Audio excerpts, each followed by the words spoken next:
Friends, hello to all my dear surfers, idle deviants. Welcome to my channel, everyone. And I just want to say a few important points that I would like to mention about the current situation that has developed in the relations between Ukraine and the USA. Since the wave of resilience currently sweeping through the Ukrainian segment of the internet suggests to us that this is a significant and impactful phenomenon that is undeniably influencing the digital landscape in Ukraine. Many have almost certainly lost their minds and are truly shouting about how we are almost going to war with the USA and that we can indeed ignore US support. We need to completely abandon everything on the American front at this moment in time and focus on Europe. They say Europe will help us. Look at how strong Macron is and how he is proposing something now. Plus the same, the British, any moment now help will arrive and everything will be fine.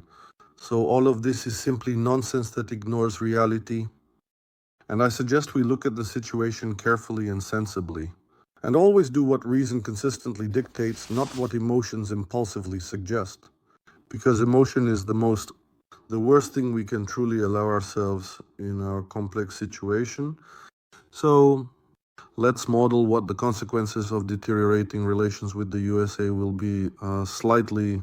And in reality, we are now seeing how Zelenskyy and his administration are entering into a tough clash with the Trump administration and with him personally, and this will not end well.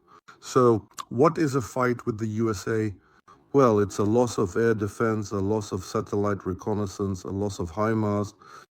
And as you might already be aware, you most likely know that HIMARS work in a similar manner to other systems, just like, well, in the hands of our military, just like a delivery system for rockets to the right point, where our military needs to press the button because the Americans control where, when, meaning where in the region of our HIMARS launch a strike on Russian positions. That is, specifically, they control the targeting, and accordingly, in terms of military strategy, the advanced missile systems known as high-mobility artillery rocket systems, commonly referred to as HIMARS, will also be considered a significant loss if we engage in this complex situation with former President Donald Trump. Additionally, the F-16s will also be a loss because they can be disabled in the same way. A loss of ammunition and weapons with all American components. And those who say that we will receive European weapons simply do not understand that in European weapons, well, 70% of European weapons have American components, meaning the Americans can disable them too. And if Sweden and France decide to help us, let's imagine such a situation. Well, you must understand that there is the potential for Sweden to supply a few hundred armored personnel carriers over the course of a year. Well, about 400 to 500 armored personnel carriers they can produce, just to give you a picture. In your mind, this number of armored personnel carriers is approximately the loss that Ukraine experiences in armored vehicles over roughly a couple of months, right? Thus, we undoubtedly note the loss of ammunition and corresponding weapons that are leaving, so to speak, Ukraine, if all this mess we are observing continues. And of course, minus Starlink, because Musk is also bad. And Starlink provides, well, indeed, a substantial portion of communication for our Ukrainian army. Accordingly, what assertives? There are none. At the moment, there are none. All drone strikes, including, by the way, indeed also, well, not all strikes, but some of the drone strikes also kind of happen using Starlink, at least on our territory. In short, there are many downsides. As we can see, they are significant. Now let's look at what the advantages will be. What will the advantages be? I'm curious myself. Well, initially, we might face financial restrictions, including the blocking of SWIFT and other potential financial barriers. Not realistic, you think? I think it's quite realistic because of the second point. I am sure that in the near future we will see how in the Western media, primarily in American media, anti-corruption investigations will start to emerge in large numbers. And they will definitely come in a stream, they will increase, and they will definitely affect the president's entourage and potentially the president himself, his entire team, and essentially this strong and intense patriotic fervor will undoubtedly be under great scrutiny and examination. Blow because it will turn out that the effort was involved in various kinds of corruption scams, and it will all be with numbers, with feeling, with sense, with arrangement.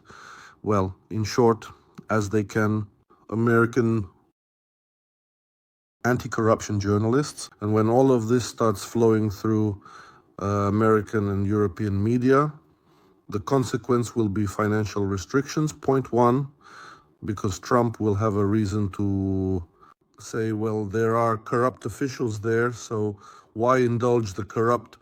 Therefore, we will impose these financial restrictions in the strictest scenario up to disconnecting from SWIFT, although I think it won't come to that. But nevertheless, that is, problems will arise. A lot of problems for us, our businesses, and our state. And the consequence will be another point, point three, which has already been mentioned by Trump and is echoed by Musk and Pence. Accusations of dictatorship due to the absence of elections. And again, this third point will indeed be directly linked to point one and point two, which I just mentioned. Accordingly, this will shape the position on why it is necessary not only to refrain from helping Ukraine, but also to create problems. Because if they develop the discourse that here there is a corrupt dictatorship, then in fact Western aid is called into question. Whom are we going to help? And they will start pressuring Europe in this regard.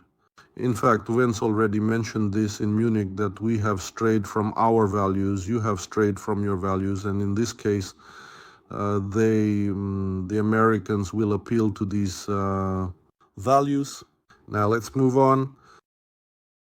Accordingly, point four, this pressure on Europe will lead to Europeans starting to count their significant losses, because in the face of serious and significant sanctions, threats, and the general problems they now have in relations with the USA, they will, of course, think about their own interests, because Europe is cynical, Europe is toothless, Europe is infantile. They truly and deeply want fewer issues and challenges and want to remain in that sweet bliss, in that sweet state they have been in for the last 70, 80 years after the end of World War II, right? And essentially, the question arises as to how much Europe is testing the principles that Macron is now trying to demonstrate, and how much it will continue to support Ukraine. I am sure that this principled stance will be traditionally European, half-hearted and ineffective. As a result, Ukraine will face very serious challenges, because it will suddenly realize that the European aid is not what was promised, just as it was with the Americans after 1992 later. Accordingly, the further escalation is directly related to the fact that Trump and his administration openly support the right wing, including the far right. European ones, such as political parties like the Alternative for Germany, and notable political figures, for example, the well-known politician in Romania named Georgescu, and others who almost won the elections, and now there are elections again in Romania, nearly. So let's just take a look at our perimeter, the perimeter of Ukraine. What do we have at the moment? So, in Hungary and Slovakia, there are regimes unfriendly to us with whom we have had conflicts for a long time, and we recently had additional disputes with Slovakia. Then eventually later, the elections, as I already mentioned, in Romania could end with the victory of a pro-Russian candidate, with all the resulting complications for us. In Moldova, there are also parliamentary elections this year. And although Sandu won, we remember how she won with great difficulty.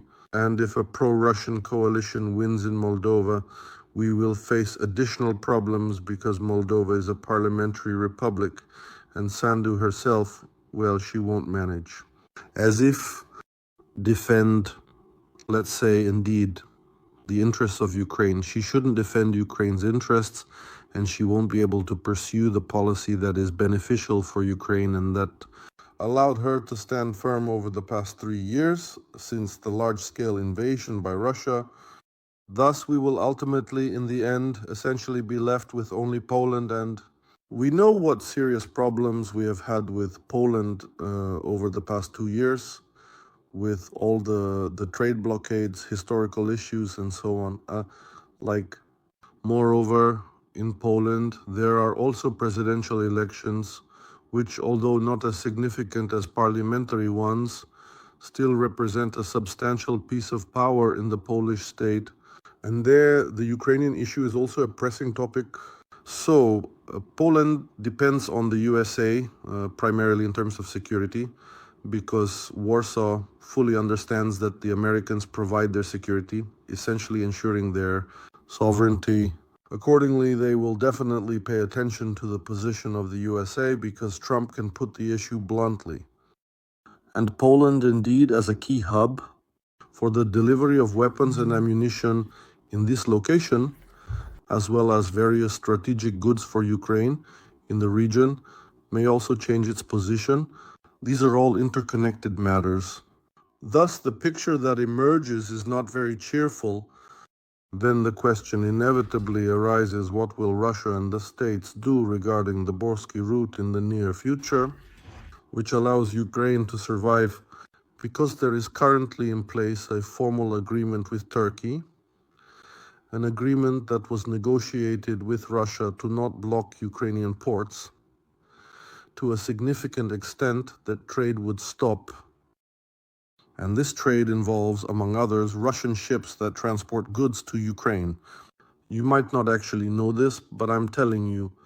So it's obvious that both leaders, Putin and Trump, have mutually agreed upon to jointly start putting significant pressure on the nation of Turkey to effectively block the crucial sea route, which is of critical importance for the export of Ukrainian goods because approximately 80% of Ukrainian exports, primarily grain, are shipped through seaports.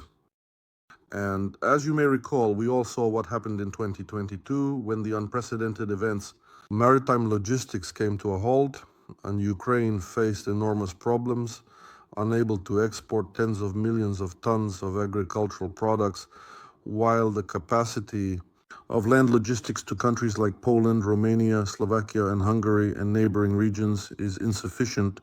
Moreover, indeed, once again, some of these countries will participate in a trade blockade against Ukraine in this scenario. Thus, I've painted such a picture, and many will wonder, is Trump capable of acting this way? Well, why wouldn't he be capable of acting this way? Over the past month, he has been very decisively and clearly demonstrating that he is indeed capable of taking the most non-trivial and to some extent even crazy steps for many, but in fact he is a master in trade wars and exerting pressure, and he understands that he is in a negotiating position now, including with Ukraine, and he likes to raise the stakes starting negotiations. This will be just a crazy raising of stakes, and it has essentially already begun. So everyone who was applauding yesterday, indeed saying how decisive Trump is, how powerful and unwavering he is in defending the interests of the USA, now you will see how this works in relation to Ukraine. And here's the most crucial question: is it worth it for us to clash with Trump? What is the alternative? I will talk about the alternative later, but I am sure that we definitely need to clash with Trump because he, as a negotiator, when he often encounters unexpected resistance in various situations, he begins to carefully lower his position and considers his options before making a decision. And therefore, of course, we can achieve, literally in the sense of the word, favorable conditions for ourselves to win without insults, without ridiculous pomp and so on. Because it might suddenly turn out, if we continue in this manner, that we simply have nothing to fight with, that after 2 months the country is left without ammunition, without drones, without many things. Yes, because let's not forget that China might also join in all of this, in the pressure on Ukraine. If Russia, Putin come to an agreement, Russia, Putin, and Trump agree with each other, then what prevents them from asking China to exert pressure on Ukraine? Yes, indeed, my God, Putin alone would be absolutely enough. Trump wouldn't even need to definitely approach Xi Jinping for this to happen. And our dependence on China, let me remind you, we probably import about 80% of the components for drones from China.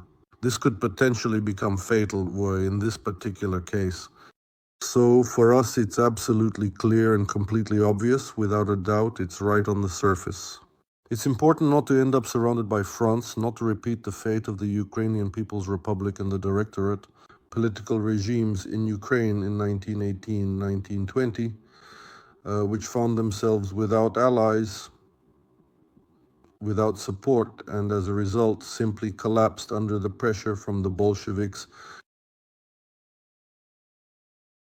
The White Guard army, Denikin, who was advancing from the southeast.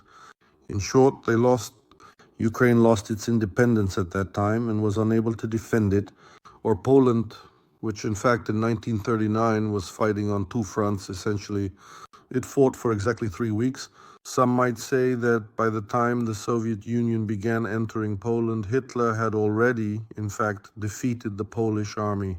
That's indeed true, but one must understand that if Hitler hadn't made an agreement with Stalin, the course of the war for Poland could have been completely different.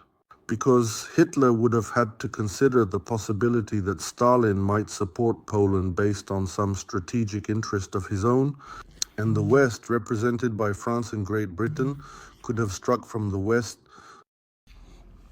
Therefore, well, generally speaking, it's important for Ukraine not to repeat Poland's fate in 1939. I would like to remind you that from the summer of 2022 until the end of the summer of 2023, I said, not only me, Alexei Aristovich said, well, let's say a number of people said that for us, a Korean scenario would be fortunate scenario with partial NATO membership according to the Rasmussen formula. And essentially this is the maximum positive, let's say the most positive scenario possible at that time. So today in February 2025, a Finnish scenario would be fortunate for us. Not exactly a Finnish scenario, but the immunity of Finland, and it succeeded. And over the following decades, Finland gradually carved out its own subjectivity, eventually leading it into NATO. So indeed, such a scenario could still definitely turn out to be good for us, my friends. Certainly good. I just insist on this. This leads to the important question. So what can Ukraine actually do? How should it structure negotiations with the USA to protect its interests? The answer is undoubtedly this. Ukraine can indeed actually play this situation well now, despite it being difficult for them. It just needs to appeal to interest and mathematics, because Trump understands the language of mathematics, understands the language of accounting, understands the language of money.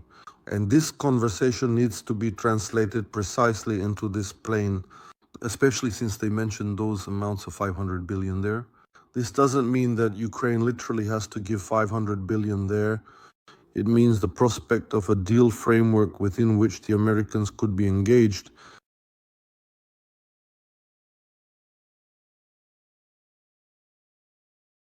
And indeed, the Americans will protect those with whom they have significant economic interests. And when Trump talks about 500 billion, it's precisely about indicating interest in the economy for such an amount. That is, it can be less, it can be more. But he demonstrated the presence of interest. That's already very good. So how can Ukraine play this situation? Very simply, because we have additional resources and assets that can attract attention. First, GTS, especially since information has already emerged about how the Americans under Trump plan to play the gas game with Europe. We know that Europe's dependence on the US has significantly increased, while dependence on Europe has weakened. And in this situation, it's clear that the Russians would like to return to the premium market of the European Union, while the Americans would like to prevent them. Or if they do allow it, then in such a way as to extract maximum benefit from it. So information has already appeared in the press that the Americans will be offering their services to the Russians and Europeans as a mediator when their company enters, for example, the Nord Streams and effectively determines the margin that Russia earns on the European market. The European economy, primarily Germany, profits from cheap Russian raw materials, and thus the Americans have the opportunity to regulate key processes in the European economy and the Russian economy, by the way, since it is precisely their positions that will determine what the margins will be for both sides. What competitive advantages will the energy resources supplied by America in the form of liquefied gas, for example, have on the European market or its partners such as Qatar, Saudi Arabia, and other Middle Eastern countries? In short, this scheme can also be used for the Ukrainian gas transportation system because Putin also proposed such an option, just without the Americans. Remember when there was an attempt to create a gas transportation consortium with Europe back in 2005? And at that time, this attempt failed. Yushchenko refused then. Well, now a new element is emerging. And the Americans will significantly control an important direction and influence and bind everyone to themselves. The second component, in the same way, ammonia can be handled. The topic of ammonia is also very important because it involves fertilizers and various chemicals. In short, these are essentially billion-dollar flows, and in principle, Americans can be significantly introduced into this matter, and they would once again strategically reinforce their strategic presence and interest in Ukraine. Then oil and gas. Here, everything is clear. We just need to let the Americans into the extraction process. And all these Ukrgaz-Dobycha and other state structures which are inefficiently conducting drilling are generally inefficient in developing this direction, such as they will ultimately give way to modern companies. Moreover, this will eliminate the corruption that has formed around Naftogaz. Accordingly, we just need to act quickly here, grant long-term permissions, and determine what percentage of the profits the Americans will just give us. But this is quite feasible, and it will also create long-term interest, especially since there is still not an undeveloped shelf in the Black Sea where there is a lot of gas, and we know this. We see how Romania, Turkey, Buryat, the Black Sea, everything is going so well. Accordingly, one cluster, the fourth, is uranium and its processing. Currently, half of the nuclear fuel in the USA comes from Russia, and this determines their dependency. And, by the way, this dependency also affects the negotiation process. You can't just go and tell Russia to get lost, which can cut off nuclear fuel supplies for you when 20% of your energy comes from nuclear power plants. And in the eastern direction, nuclear power plants provide almost half of the electricity, that is, 40%. And imagine when Russia stops supplying this fuel, it's just simply an absolutely devastating collapse for the Americans. Therefore, of course, they are interested in reducing, first of all, such dependency. And Ukraine can help with this because we have uranium reserves for 300 years of extraction. And accordingly, if they are allowed into the extraction process, privatize the same unfortunate Vostok or conduct some kind of concession there, well, in short, various forms of partnership or concessions will start to work, although I think it is more profitable to enter Vostok. And in this way, create uranium processing here in Ukraine, and in general we will solve our issues, help the Americans solve their issues, and this is a topic for decades and for hundreds of billions of dollars. Therefore, it is necessary to enter into this topic. Finally, titanium. The fifth point was discussed in detail on air with Yegor Perligin. This is also a very serious direction in Ukraine. Ukraine has serious positions here, and in fact, the titanium industry is critically important for the Americans, and they are currently dependent on what is supplied to them from Russia. Therefore, this issue is also being addressed here. Finally, military-industrial complex. Europe and the USA require increasing expenditures to 5%. And if Europe ties this to a set number of drones, shells, missiles, and so on, then Ukraine can supply a diverse range of goods at a lower cost. And the USA will need to bring our companies into their shareholders so they can earn in the same way I outlined with the gas transportation system, with AMIAC and so on.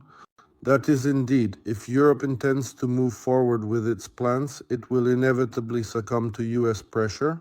If Europe wants, when it wants to increase its GDP spending on security to 5%, it should establish and fix it in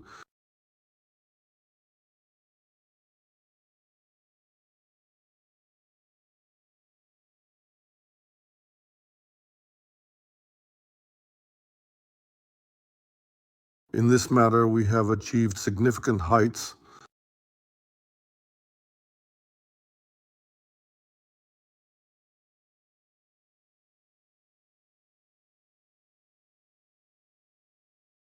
Accordingly, if, as a consequence, as a result, Ukraine offers such a deal to the Europeans, and it will be beneficial for them because they can save in absolute monetary terms while still indeed achieving the targets that will be quantitatively specified in the agreement with the Americans, simply be good for them. And it is necessary to involve the Americans in this direction so that they have an interest.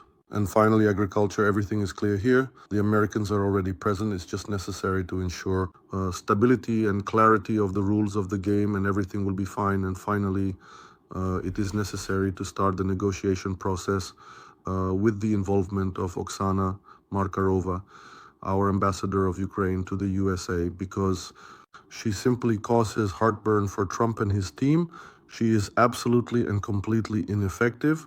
She is absolutely not welcome in the White House right now or in any US government structures, so it is completely unclear why Zelensky continues to keep her as an ambassador.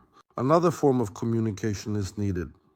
A good, experienced communicator who could establish a normal communication process with Washington, using the formal status of the ambassador of Ukraine in the USA. So essentially, that's the plan of action, and it is quite realistic, and one just needs to roll up their sleeves and start implementing all of this, and everything will be fine. The situation is not hopeless. We can ensure a wonderful future for ourselves, a wonderful future for Ukraine, especially since it deserves it. Hugs and kisses to everyone. Goodbye.